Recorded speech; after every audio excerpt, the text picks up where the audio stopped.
Что появится в будущих патчах на Stalker 2? Сегодня разберем основные изменения, которые стоит ждать. Новые квесты.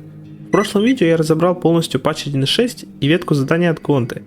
У Гонте стало известно еще из файлов патча 1.4, а появился он лишь к патчу 1.6.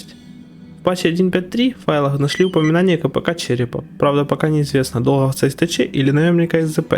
Если SQ102 это Череп, то Гонта это SQ94. А в патче 1.4 были остатки SQ95, но без подробностей. Получается, что нас ждет как минимум 8 дополнительных заданий к основной игре.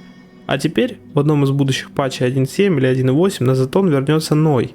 Это стало известно благодаря файлам локализации патча 1.6. Ной появится со своей новой сукой Лесей, дочкой Лесси из ЗП. Ранее Ной должен был фигурировать в сюжете и отдать нам карту профессора Каланчи с маячками на болотах, вместо Шустрого. Разбирать билдоту мы не будем, но так получилось, что разработчики решили вернуть дополнительную ветку заданий от Ноя, которая напрямую идентична той, что была в слитом билде. Сверив файлы локализации еще с релизными, оказалось, что строчки, связанные с Ноем, находятся в игре с самого релиза. Так, про что будет квест? Начну с того, что конечная концовка СЗП будет та, где родились щенки у псевдособаки, и они помогали сталкерам и Ною оборонять ковчег. Но как оказалось, это не конец. Сталкерами оказались долговцы, которые вскоре вернулись и убили щенят. Что произошло после убийства щенят, неизвестно, но среди сталкеров начали ходить байки, что видели странного сталкера, бродящего с псевдособакой по окрестностям болот. Сталкер смахивал на Ноя, но решил попытаться еще раз найти щенят и решил расставить приманки для псевдособак. Ну, так и не удалось найти щенят, только толпы взрослых особей псевдособак. Поэтому Ной поручает Скифу убрать приманки. Зато Скифу повезло больше, и в одной из нор он находит щенков. Тут стоит выбор, рассказать Ною про щенков или нет, и уже от этого зависит продолжение развязки квеста. Если не рассказывать Ною про щенят, то Ной решит, что все это время ошибался и был дураком. О какой волне мутантов может идти речь, если даже собаки не могут дать потомство? Награду Ной давал какой-то особенный костюм с хорошей защитой от пси-излучения. Как думаете, какой именно костюм? Если рассказать Ною про щенят, то он решит, что это второй шанс и нужно спешить. Позже Ноя можно было найти на болотах раненым. Его ранили сталкеры. Мы могли бы дать аптечку Ною и спасти его, или не дать. В зависимости от выбора мы получали уникальные реплики. Пока на этом все.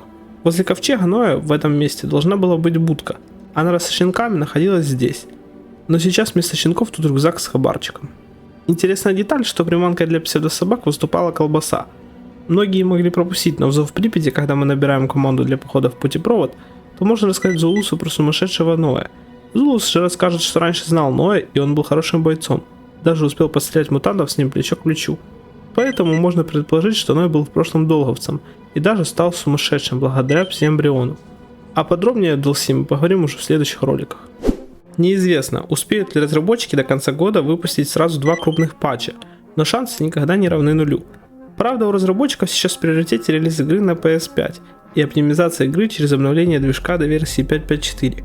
Сейчас разработчик активно тестит движок и квесты на этом движке. В файлах патча 1.6 была найдена локализация для одного из таких квестов – пространного мутанта. Упоминание X17 в другом квесте. Но информации слишком мало, чтобы сказать, будут ли эти квесты добавлены в игру. В файлах были найдены новые заготовки для вариативности внешности NPC. Может появиться механика аппарата КПК, хотя остается вероятность, что речь идет лишь о возможности просмотра улучшений оружия и брони, а также состояния установленных модулей и навесов. Однако в файле локализации патча 1.5.3 были найдены следующие строчки. Мододел под ником Грешный, обзор на моды которого будут позже, нашел в файлах Stalker 2 упоминание нового револьвера Техарь и особенного Тоза Рельс. Кто-то решил переделать револьвер под специальный автоматный калибр. Неизвестно, сколько было вложено в эту затею, но результат впечатляет. Пока неизвестно точно, будет ли револьвер когда-то добавлен в игру и как давно он находится в файлах. В английской локализации он подписан как Silent Banger, что может намекать на бесшумный револьвер, то есть револьвер с глушителем под автоматный калибр. Тоз Рельс появился в патче 1.6, и его можно даже заспаунить. У Рельса больше дальности и точность стрельбы. Кроме того, комьюнити менеджер анонсирует, что патч 1.7 станет таким же крупным, как и 1.6.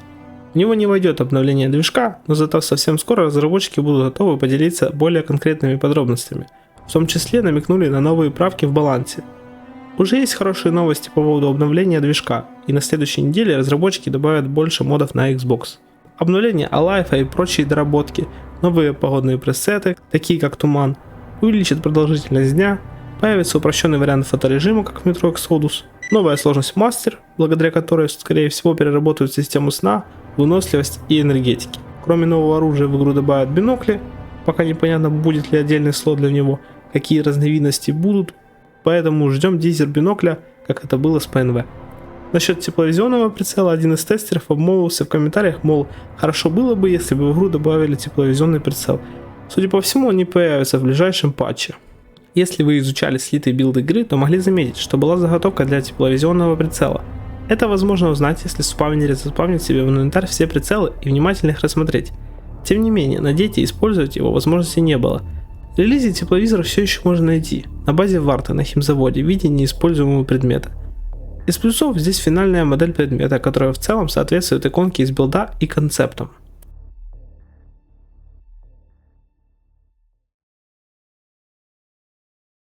Не забываем про главный пункт дорожной карты – обновление движка, а Steam и нормальный Lumen – оптимизацию. Возможно, под конец года разработчики перенесут игру и успеют выпустить крупный патч 1.8, который включит это обновление. Ну и конечно инструментарий для создания модов. Вместе с патчем 1.6 обновили SDK где-то до фазы 1.5, а до конца года обещают выпустить обновление, в котором мододелы смогут добавлять новые квесты и озвучку к ним.